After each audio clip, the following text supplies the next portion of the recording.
Welcome back to New Rockstars. I'm Erik Voss, and the latest trailer for Marvel's Shang-Chi and the Legend of the Ten Rings revealed fighting in this MCU tournament are freaking Abomination from The Incredible Hulk, and we think Wong from Doctor Strange answering his own question. But you wanted more? And we actually do get more with a dragon. I'm gonna break down this trailer frame by frame for all the details that you might have missed, why Abomination looks different now, and why our single name Sorcerer Slayer is in the ring. Let's go.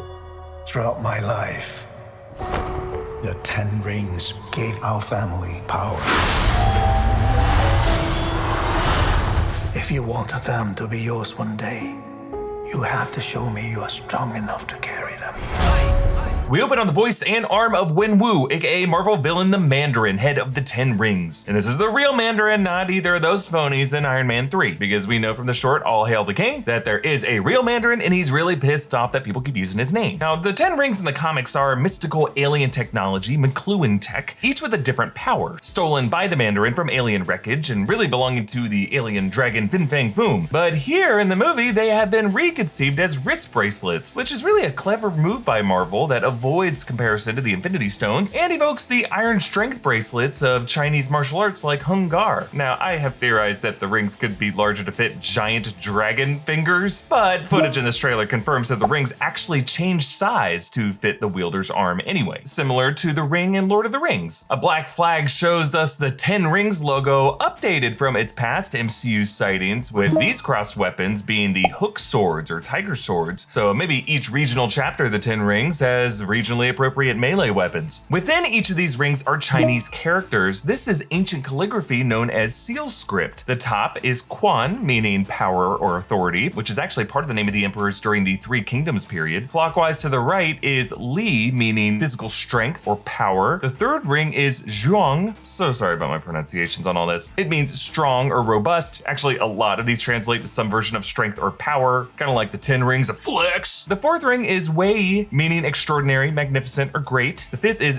Jie, meaning hero, heroic, or outstanding person. The sixth at the bottom is Shi, which means power or influence, also associated with the male genitals. And continuing clockwise to the left, the seventh is Hong, meaning large, extensive, great in the literal sense. The eighth is Xiong, meaning powerful or grand, also refers to things that are male. The ninth is Qiang, meaning strong or powerful. And the 10th is Wei, meaning pomp or power. And we see the rings in action from Wenwu on horseback, magically suspended off his arms, wielded kind of like maces or slingshots that zip around and physically hit stuff, which give these a much more tangible lethality to them. Let's move on.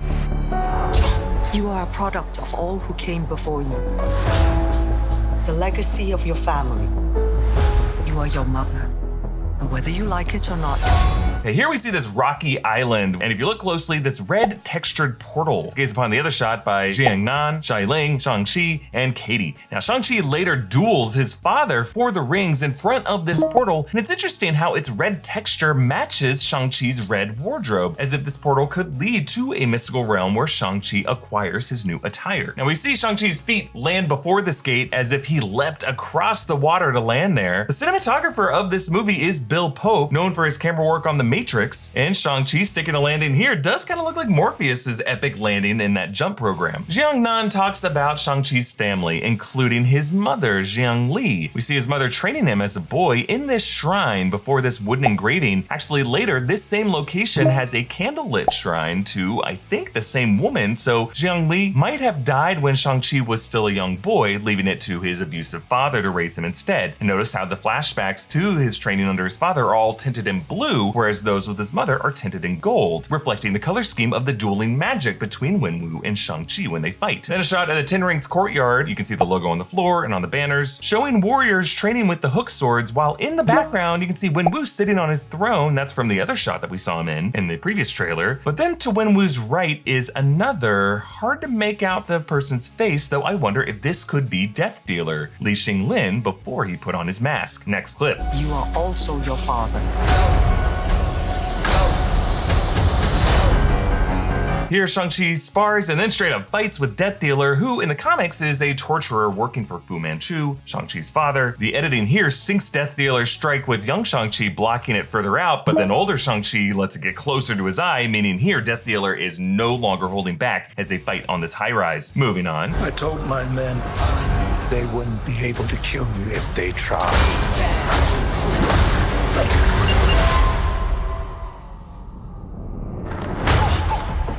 Here, the cage fighting bar that we keep coming back to gets swarmed by Ten Rings warriors. Notice how their hook swords are all glowing blue, the same color of the radiated energy from the Ten Rings when Wenwu used them. As Death Dealer throws the explosive dagger into the window, notice blown back from that explosion outside on the scaffolding is both Shang-Chi and Xialing, meaning Xialing is not firmly on the side of the Mandarin and the Death Dealer, but might rather be another estranged exiled child like Shang-Chi. Next clip. Glad I was right. He is just a criminal who murders people. Be careful how you speak to me, boy.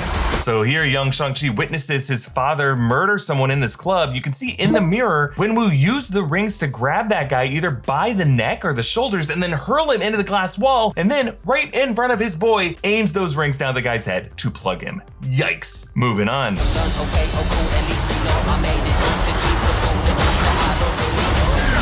I thought I could change my name, start a new life, but I could never. So Xiangnan shows some of her powers. It looks like she's an airbender within this dome. And notice at the base of it is a wavy serpentine body, most likely representing the dragon that Shang-Chi later encounters. Actually, that sea dragon also can be seen on that shrine wall engraving as it leaks water, perhaps suggesting a link between this dragon and Shang-Chi's maternal ancestry. As Razor Fist attacks Shang-Chi on the bus, right behind them recording it all is once again comedian Zach Cherry, who played the do-a-flip guy in Spider-Man Homecoming, and in a bit with Stephen Colbert campaigned to get a spin-off Marvel film of his own. But before we continue, thanks to Bright Cellars for sponsoring this video. I like to drink wine, but I'm really not an expert. Frankly, I'm always a little unsure whenever I have to say the words like Sauvignon or Pinot out loud in front of people. But lucky for me, there is Bright Cellars. They use a quiz to determine your taste preferences, and then they show you a list of the top 6 wines you're most likely to enjoy from around the world. They educate you about wine along the way to help you find your new favorites. And if you like your recommendations and want to try them, they'll ship them straight to your door. Each bottle comes with an educational card with tips about serving and pairing. So here's the box I got. There's 4 of them in here. Here are the cards you get. They show you the different flavors in there and then like good types of food and occasions that you'd want to drink it with. Let's see, Folk and Fable. Folk and Fable. So this is a red blend and it's crafted in California, 2019. I'm gonna Fokin' love it. I've gotten a few boxes from Bright Cellars so far. Based on my ratings, they sent me these new wines, and based on how much I enjoyed the last ones, I'm gonna love these. I might not become a sommelier, but I don't need a sommelier to tell me what good wine I'm gonna like. Bright Cellars helps me teach myself. And Bright Cellars is giving our followers 60% off their first 4-bottle box. That's such a great deal. So follow the link and take the quiz and get started. Moving on. Escape his shadow.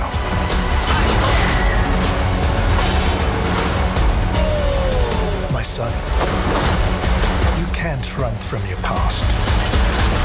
So Wenwu fights either Xiangnan or Xiangli, who dodges the rings as they whiz past her. A bit more of Bill Pope's Matrix camera work, evoking Neo dodging the bullets. And then this interesting looking battle in this mystical setting, where modern Ten Ring soldiers fight warriors in red as a huge ass Fu Dog swipes one. Now these mythological beasts are often seen guarding Buddhist temples. 2 actually appear at the courtyard gate in the Ten Rings compound as they all bow to them. But notice how the red warriors' shields and staffs glow with this golden energy, contrasting the blue Wenwu linked glow of the Ten Rings warriors. And I am wondering if these ancient warriors could be the true heirs, the rightful possessors of the 10 rings. These are the people that Wenwu could have stolen the rings from. Maybe even a group Shang-Chi's mother could have come from. And now their realm gateway is confined to this forbidden island, an island guarded by the dragon. And throughout this movie, we'll see Shang-Chi reconnecting with those roots in order to get his power, which is why in the standoff with his father, he now wears that same color as these other warriors and wields golden magic against his father's blue magic. Shang-Chi and Xialing fight in this bar, and while breaking down the previous trailer, I pointed out that that star in the left on the background was not Cap's shield, but actually looks more like the crescent moon in the star of the Madripoor flag. Madripoor being the Southeastern Asian country that we saw in the Falcon and the Winter Soldier. More on why that could be important in a bit, but let's move on.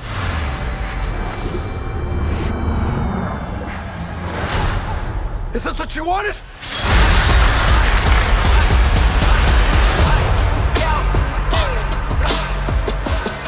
Here be dragons! So according to Simu Liu, Fin Fang Foom from Marvel Comics is not going to be in this movie, but a toy leak did describe this dragon as the Great Protector, which might be why Shang-Chi doesn't seem too afraid of it. But what is it protecting? Well, as I mentioned, that shrine linked the dragon with water and its form outlined the garden dome. I'm wondering if this dragon is actually protecting that immortal realm, and that is the place that Wenwu wants to access, but he has been banished and forbidden. He's been on their shit list for stealing their 10 rings, but there is some deeper, greater magic that he wants to have, perhaps immortality. That could be why he's hosting this tournament, something he might try to rig with his own offspring to grant him access to this realm. Is this what you wanted? But what he doesn't account for is that the apple has fallen from the tree and that Shang-Chi will have a friendlier connection with this realm and its dragon protector. Maybe even this dragon could have a connection with his mother's soul. And we see Wenwu and Shang-Chi in this tug of war right in front of this portal. And notice how where their energy tethers meet, one ring glows golden on Wenwu's side while another glows blue on Shang-Chi's side, kind of like they're reaching past each other to try to pull the other in. And then look in the upper right corner, there's some winged creature flapping around, maybe a little dragon. And we saw this same creature back in the other trailer flying around in that mystical realm. So yeah, I am thinking this is a gateway to there. And then on to the final clip.